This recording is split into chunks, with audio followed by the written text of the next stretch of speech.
Por isso que mulher consegue passar a roupa, ouvir a mensagem, ouvir o toque do celular, ainda ficar de ouvido no que está acontecendo lá atrás, multitarefa.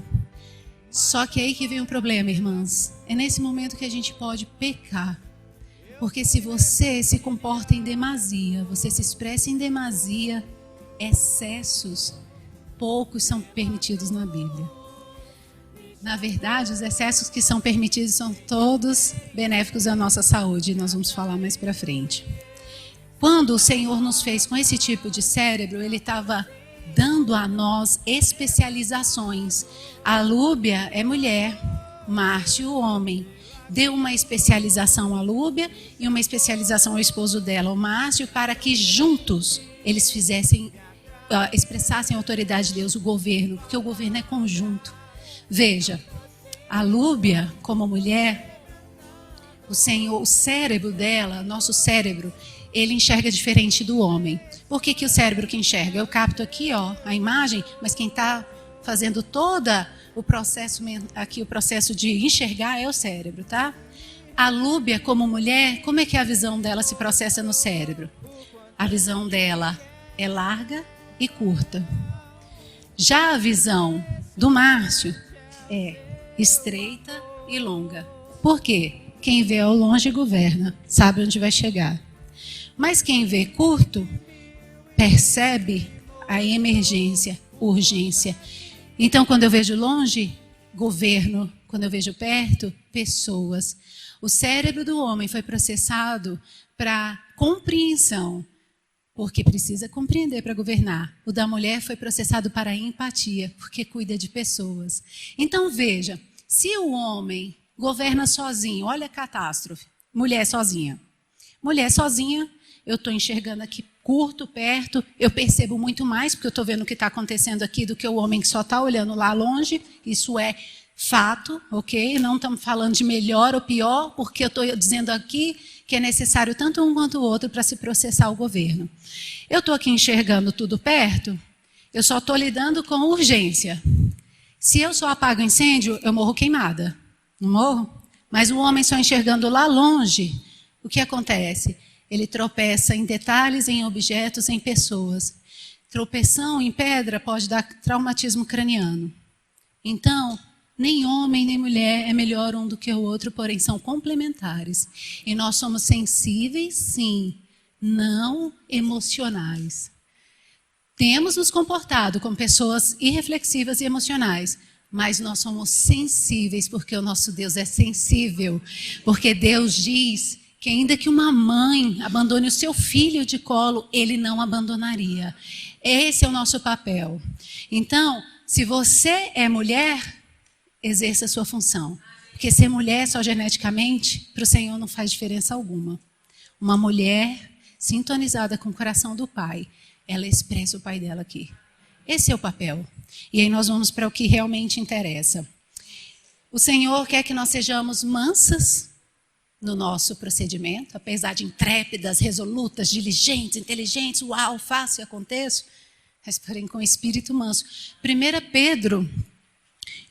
Pedro, deixa eu ver, eu anotei aqui, 1 Pedro 3:4 diz que uma mulher mansa, com espírito manso e tranquilo, é de grande valor diante do Senhor. Todavia, mansa não quer dizer nula, não quer dizer neutra, não quer dizer apática. Sabe aquela irmã que prefere ficar caladinha, não falar nada para passar bem na fita? Não agrada ao Senhor. Porque quando você é nula, você não desenvolve o papel que o Senhor te comissionou, que é cuidar de pessoas. Mansa tem a ver com domínio próprio. A tradução do original hebraico diz que mansa, no original grego é domada. Nós podemos até ter o potencial, tanto de erguer quanto de destruir. Mas nós somos domadas, temos domínio próprio, só fazemos aquilo e até onde o Pai nos permite fazer. Porque é isso que o Senhor espera de nós. Assim como os irmãos só governam até onde o Senhor permite, nós também só vamos até onde o Senhor permite. Amém. Então, vamos agora, entendido isso, e infelizmente nós não podemos aprofundar mais do que isso, vamos passar para a parte em que as nossas emoções hoje estão doentes. a pastora Cláudia, falou o seguinte: olhar com as lentes do Pai, não foi isso? E agora eu vou trazer quase o final para o começo, para ser uma com a irmã. O que é olhar desde o ponto de vista do Pai? Nós ainda somos muito infantis, mesmo na vida da igreja, com tanta palavra. Nós ainda somos muito infantis no que diz respeito ao nosso procedimento, ao nosso crescimento, o que nós almejamos com o nosso crescimento. Infelizmente, não somente os descrentes, mas os crentes também costumam olhar todas as coisas a partir deles mesmos, a partir de nós mesmos. Ou seja, se isso está acontecendo, tem algum propósito diante de Deus. Com certeza, isso aqui eu quero saber qual é o propósito para a minha vida. O que Deus quer falar com isso? Entre tantas outras coisas. Segundo erro, irmãs, nós não somos o centro do universo. Tampouco somos o centro do propósito do Pai. Vamos ler juntos? Romanos 11:36. Porque dele e por meio dele e para ele são todas as coisas. A ele a glória eternamente. Amém. Então o que é ver desde o ponto de vista do Pai? É compreender que todas as coisas são de Deus. Todas as coisas são por meio de Deus e todas as coisas são para Deus. Ele fez, Ele faz e Ele vai fazer para cumprir a vontade dEle, não a nossa. É isso que nós ainda precisamos aprender. O Pai tem um propósito e o propósito dEle, o propósito de Deus é ser Pai. E nós temos desfrutado muito disso. Eu tenho ganhado isso alguns meses atrás, que o Senhor, Ele deseja ser Pai. O Senhor Jesus é um Filho maravilhoso.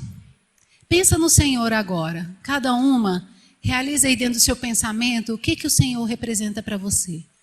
Se você tivesse um filho como Jesus, doce, amável, respeitável, interessado nos negócios do Pai, que só te desse alegria, você teria quantos filhos como ele? Eu teria um monte. Minha filha nem é ruim não, tá? Mas em relação a Jesus, ela tá mal mesmo. Ainda bem que ela não tá aqui, senão ela ia... Mas eu teria vários filhos. Esse é o propósito de Deus. Ele tem um filho perfeito, maravilhoso. Ele quer ter vários. Como? Nós vivendo, sendo saturado pelo Espírito. Por Ele mesmo. Então o propósito eterno de Deus não é o homem. O homem faz parte. Nós somos importantes. E isso faz toda a diferença. A gente crê que nós somos importantes, amados, queridos. O Senhor, Ele nos olha, Ele junta a gente, beija as coisas sujas. Mas Ele beija e te ama. Porém, o propósito do Senhor é ser Pai. E a gente ainda fica aqui fazendo coisas, pensando no que é que o Senhor tem para nós. Irmãs, eu vou falar um parênteses.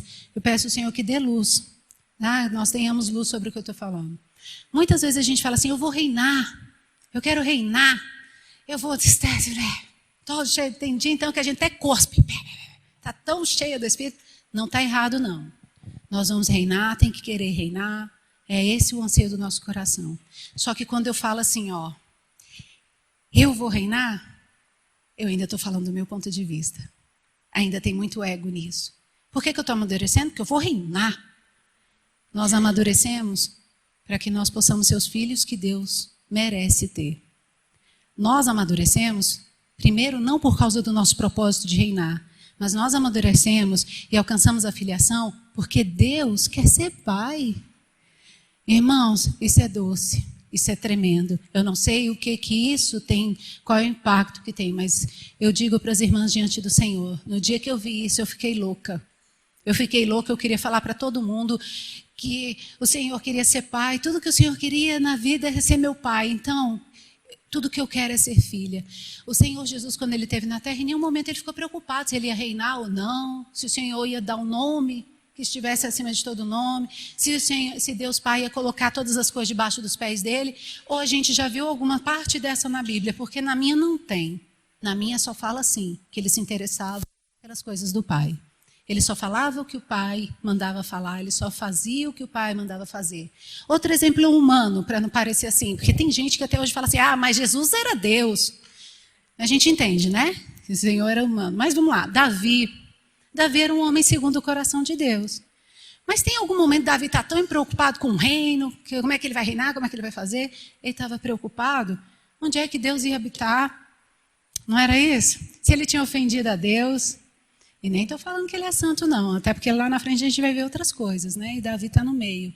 Mas percebe que é muito raso, muito pequeno ainda, muito pouco a gente ficar querendo crescer para reinar. Você acha que um pai doce desse não vai entregar algo maravilhoso para nós? A nossa preocupação hoje é crescer e dar a nós o sublime privilégio de sermos filhas, chamadas filhas, amadas. Uau, isso é demais. E para ele, a satisfação de ter vários Jesus. Isso é demais. Amém.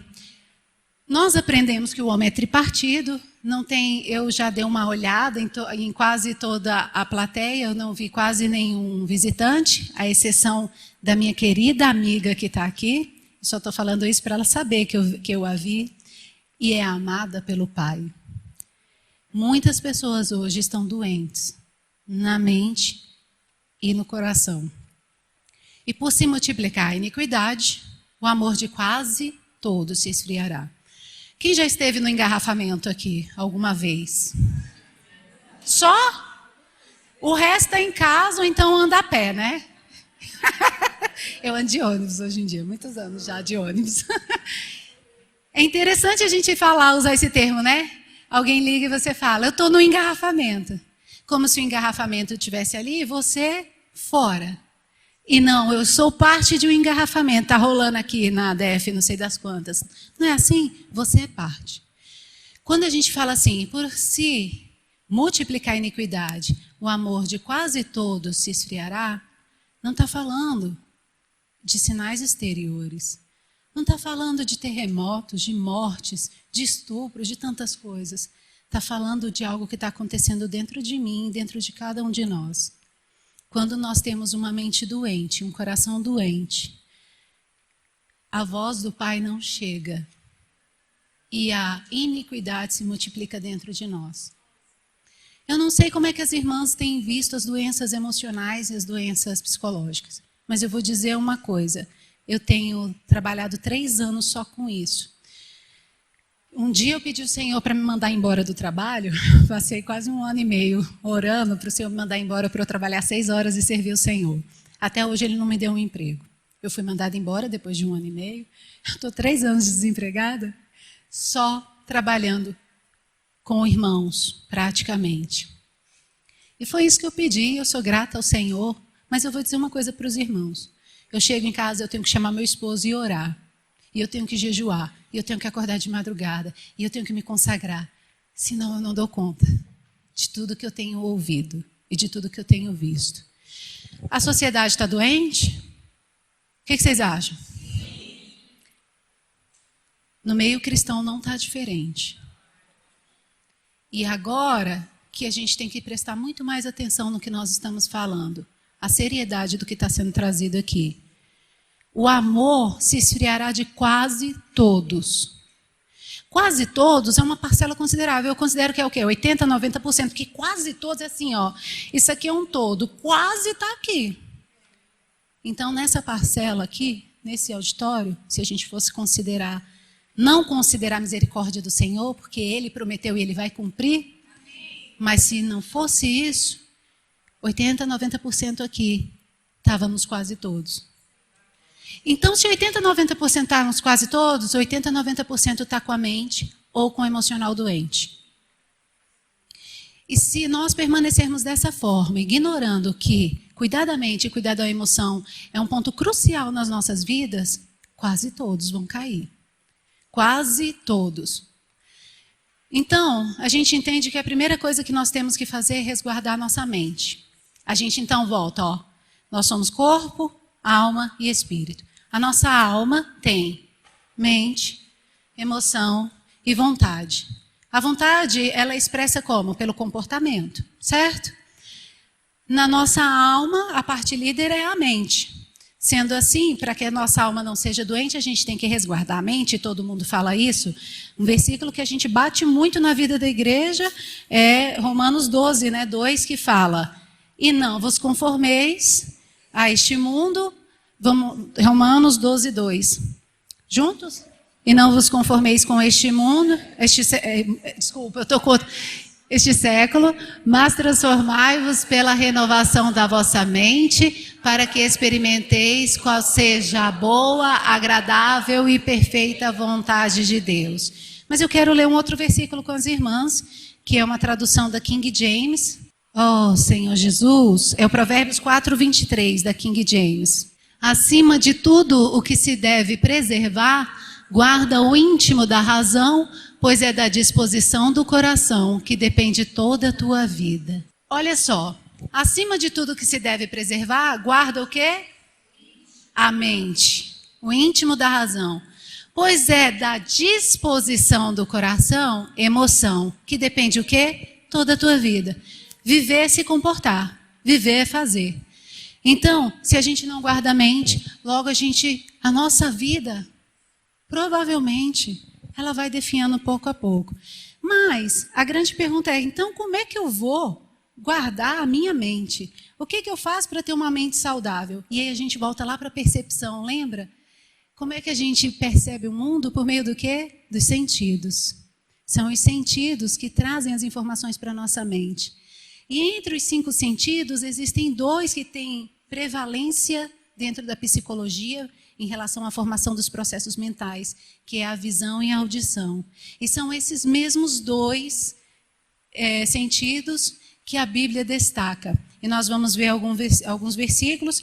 Vamos começar primeiro com Mateus 6, 22, 23. Almeida mesmo, viu, Natália?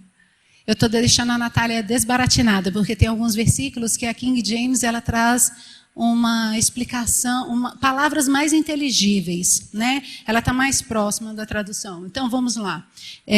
Mateus 6, versículo 22 e 23. São os olhos a lâmpada do corpo. Se os teus olhos forem bons, todo o teu corpo será luminoso.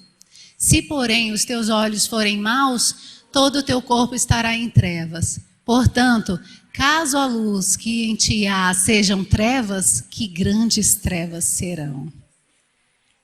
Irmãs, olhar é um comportamento, sabia? A gente não tem noção porque enxergar as coisas para a gente é tão comum que a gente não tem noção de que olhar é um comportamento. Existem relatos científicos de cegos de nascença que fizeram cirurgias para retomar a visão.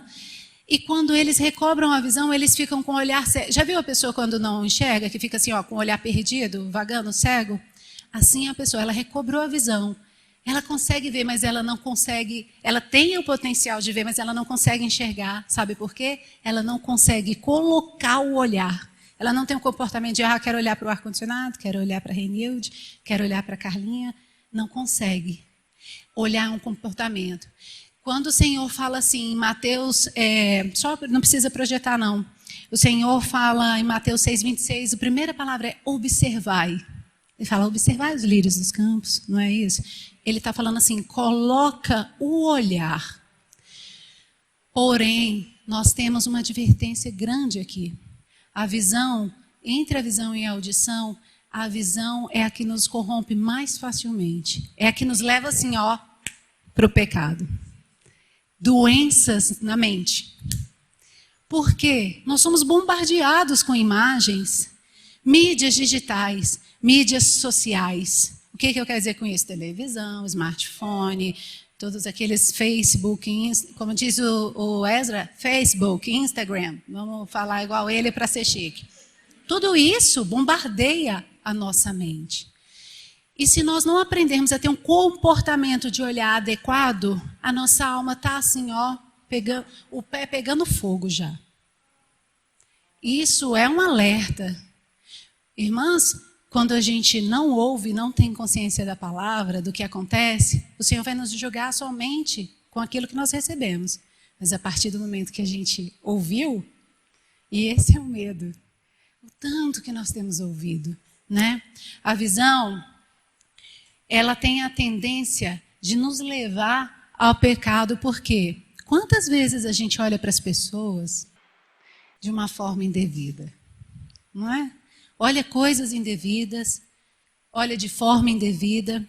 Quando eu falo de olha coisas indevidas, as empresas, por exemplo, elas bebem de uma área da psicologia, as empresas de marketing, bebem da área de psicologia social, para poder ganhar o consumidor, seduzir, atrair, transformar-nos em consumidores compulsivos. Como? Por meio da visão. Bombardeio.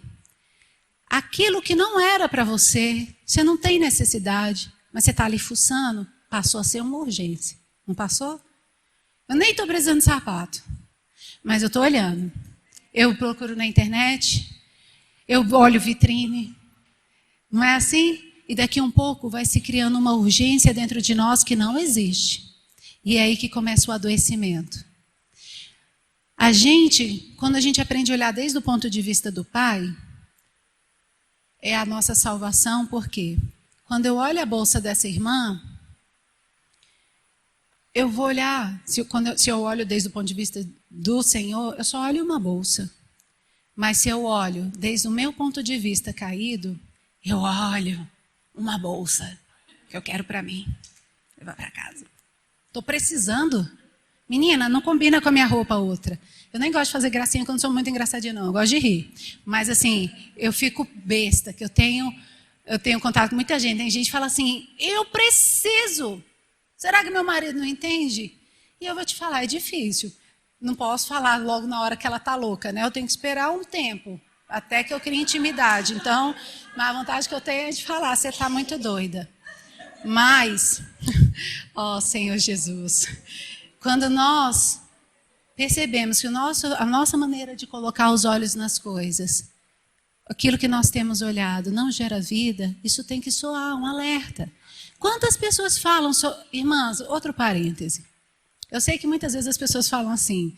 As irmãs do Gama, inclusive, um dia desses me chamou para falar sobre consagração e eu ouvi o tanto que elas me amam. Porque falar sobre consagração é botar o cristão no madeiro, né? E a primeira vez que elas pediram para falar, foi logo para vir falar sobre consagração. E eu vim apertada mesmo. Era o Senhor que me sustentava, porque eu tinha medo. Porque, infelizmente, muitas vezes, até mesmo nós cristãos vamos ouvir certo tipo de coisa e a gente vai falar assim, isso é fanatismo. Está vendo que é religiosidade extrema? Mas eu vou te falar uma coisa. Vamos colocar o Senhor como exemplo, tá?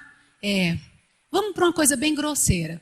Você imagina o Senhor Jesus fumando um baseado? Não, vamos lá. Eu preciso impactar a mente de vocês. Imagina o Senhor injetando. Imagina o Senhor, você viu aquele cara? Ridículo o papel dele. Falando mal da pessoa. Agora vamos lá. Você imagina o Senhor Jesus sentado assistindo uma novela da Globo? Ou do SBT? Ou do sei lá o quê? Você imagina? Você imagina o Senhor Jesus lá no Facebook, ó. Olha a vida da... Nossa, eu queria tanto essa vida. Essa pessoa só vive viajando. Eu queria essa vida, gente. Por isso que eu não olho. Sou fraca, eu sei qual é a minha condição. Eu vou ficar botando os meus olhos em algo que só vai gerar um descontentamento em mim? Por favor, sejamos mais inteligentes. Se aquilo te causa dano, por que você vai ficar ali em cima? Cadê o domínio próprio? Por favor, infelizmente, um dia uma jovem falou assim para mim na conferência de jovens. Ela veio indignada. Ellen, não aguento mais. Essas irmãs fazendo palestra falando de fofoca. Eu não aguento mais. E eu fui ouvir. E o que ela me falou pareceu sensato. Ela falou assim, eu quero que fale sobre curso, sobre faculdade, os anseios da vida. E eu falei, poxa, isso é salutar. Isso é legítimo. Mas eu invoquei e falei, vamos conversar daqui um pouco. Eu tinha que sair para reunir minhas ovelhas para levar para o quarto, né? E o Senhor me deu um sentimento claro. Está ouvindo? É porque ainda está precisando. Nós estamos ainda ouvindo, a essa altura do campeonato, 15 para meia-noite, Jesus batendo na porta, a gente ainda está ouvindo de parar de assistir novela. Por favor, irmãs, eu não preciso nem continuar, porque meu tempo é pouco e ainda tem muita coisa para falar. Senhor Jesus, Além da gente colocar olhos no que não deve, nós colocamos os olhos de uma forma errada. Na Bíblia, nós temos 2 casos que exemplificam muito bem isso. Na Bíblia, nós temos a história de Davi, em 2 Samuel, conta a história de Davi, estava ali, depois de uma cesta, dando uma cestinha depois do almoço, foi passear pelo terraço, e ele olha e vê quem? Batseba, tomando banho. Devia ser muito bonita, porém ela era esposa de Urias. Ela era esposa do próximo dele. E aí, olha o jeito como ele colocou o olhar, com concupiscência. Olhou para ela, na hora, a forma indevida gerou o quê? Percebeu de maneira indevida, processou pensamentos lascivos, gerou uma emoção, o desejo sexual, e aí ele executou a vontade dele de ter relações sexuais ilícitas com ela. Teve, não teve? José, ao contrário, numa situação semelhante, em Gênesis 39, a mulher de Potifar assediava ele. Vem, deita comigo. Isso é difícil. Isso é difícil para um homem. Vem, deita comigo e tenta e faz várias vezes. Até que em um momento ele não tinha escapatória, ele largou as vestes para poder fugir dela. O que guardou José e não guardou Davi? José olhava para a esposa de Potifar, colocava os olhos de uma maneira saudável. Quando ele colocava os olhos, ele via a esposa do Senhor dele, e não uma mulher. Entende? Quantas vezes a gente coloca os olhos de maneira inadequada nos irmãos? Quantas vezes as pessoas passam, olha como nós somos crianças ainda, que emoção frágil. A irmã passou e não falou comigo. Eu já ouvi isso. Irmãs, eu estou falando tudo isso, os comentáriozinhos que eu faço, é para vocês mesmos, tá? Aquelas irmãs que eu tenho comunhão, para nem falar isso comigo mais. Por quê? Tem que parar em alguém. Então é bom a gente pegar um atacado desse e falar logo, né? Porque quem me conhece já sabe, quem me conhece intimamente. Mas a gente joga no atacado e a gente sai daqui se beijando, porque tem que ser assim, limpo, na paz do Senhor. Então, a irmã não falou comigo. Quantas vezes, meu Deus do céu, né? A gente se chateia com coisas simples. Olha só o perigo de você colocar os olhos de uma forma indevida. Às vezes você vê, já aconteceu de uma irmã ver outra no shopping, abraçada com outro homem que não era o marido. Abraçada passeando. A irmã só viu uma cena. O que a gente vê é só uma cena. A interpretação quem dá somos nós. É quem a gente é que fala. Que triste, porque quando você fala, você está falando de quem você é. Suja. Suja. Então, estava passeando. Certo? Abraçada. A irmã não viu a cena anterior nem a cena posterior. A mente dela completou todas as lacunas com quem ela é, com as vivências que ela já teve, com tudo que ela já fez. Aí ela saiu dizendo, estava traindo o marido. A irmã estava traindo o marido. Só que aquela irmã tinha um irmão que morava longe. Chegou, vamos almoçar no shopping. Olha, vamos ler Tito capítulo 1, versículo 15.